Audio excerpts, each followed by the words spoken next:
So I realized recently that I've owned this car for almost 6 months and I haven't done a video yet. And I'm sorry, I'm doing this on my phone and it's kind of shitty and a little windy. But anyway, I bought this car in July. It's a 99 VW Passat 1.8 turbo, and I thought I'd just show you all the things I've done to it.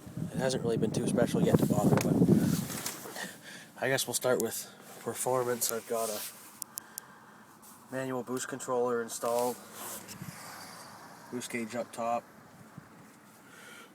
so I can push it from about 3 psi all the way up to almost 15, and it goes pretty quick. Unfortunately, it's an automatic, but it has the Tiptronic, so I can't really complain. And just today I put in a set of NGK copper spark plugs. For those of you wondering about spark plugs on these cars, they recommend platinums, but they're shit and they're expensive. So NGK BKR6E, they're V-Power, and if you undergap them, they recommended gap is 32 thou. If you undergap them to 28, you don't get the misfire at high RPMs with high boost. So it works out a little better. So I just put those in today. I've got, for the stereo anyway, just a cheap dual head unit from Walmart, but it has the iPod connection, iPhone, my Bluetooth runs through it for calling, it does everything.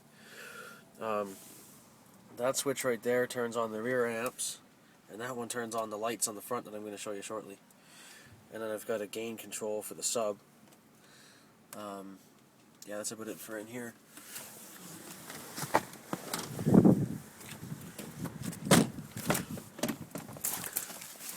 Up in the back, I've got these speaker boxes I made. They're Pyle 6.5-inch components. The doors, all 4 doors have Alpine 6.5-inch components in them. Altezza taillights, dual 10-inch Alpine Subs, Pioneer amp, and the capacitor over there. And that amp there runs those speakers up in the back window. I've also got Kenwood 10 CD changer in the trunk.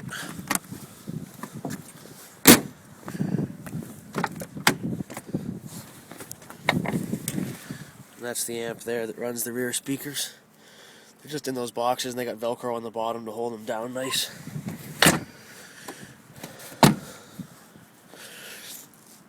And I've got 100-watt halogen spotlights on the front. So I'll turn all the lights on for you. I got 6000K HIDs in the low beams. I have a bi-xenon kit for the high and the fog. Unfortunately, the ballasts are shitty, so I gotta get a new set of ballasts.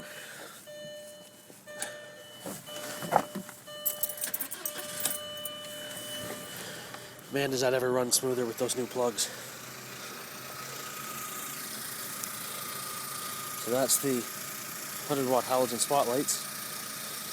And once they warm up, this one, 6000K, on the original ballast that the guy I bought the car from had in there, the 10,000K.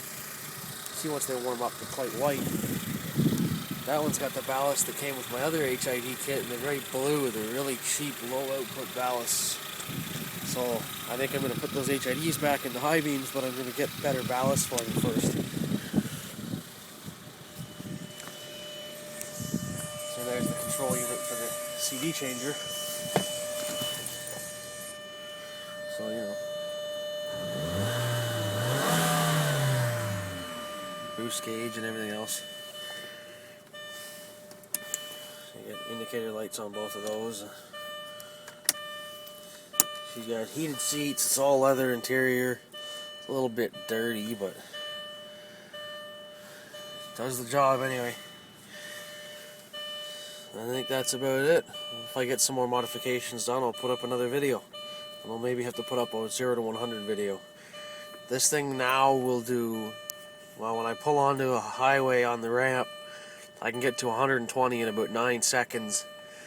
And it'll push to about 12-13 pounds of boost, and once I hit 6,000 RPM, it'll still be holding just below 10. So it, from the factory, it would push up to 7 psi at about 3,000 RPM, and by 6,000 it would drop off to almost no boost. So now it pushes up higher, it holds much higher, much longer, and yeah, so that's the thing I like about the boost controller more so than the extra boost, is the holding it longer. So anyway, there's the boost controller right there. One of those is the vent line, the other one runs to the T-fitting that's under the hood. That guy was $15 on eBay, and it works pretty good. The boost gauge I got at Harbor Freight for $20. And yeah, the spark plugs, the Platinums are like $10 for a pair, and the other ones are $2 a piece. So that was at O'Reilly's. So if you're running a 1.8T, I recommend those. If you're running any more boost, go to a BKR 7E. It's one heat range colder, and probably stick with the 28 thou gap, but you might be able to do a 30 or a 32. It just depends on if you got a tune, depends on your boost, your injectors. It depends on a lot of things. I've also got a K&N a drop-in filter, and that made a difference too. So I get a little bit better mileage with that, and my ass dyno noticed significant improvement putting those other spark plugs in. And no misfire, which is always nice, because a misfire sucks. Or it feels like a misfire, but I think it's actually pre-detonation. Anyway, there it is.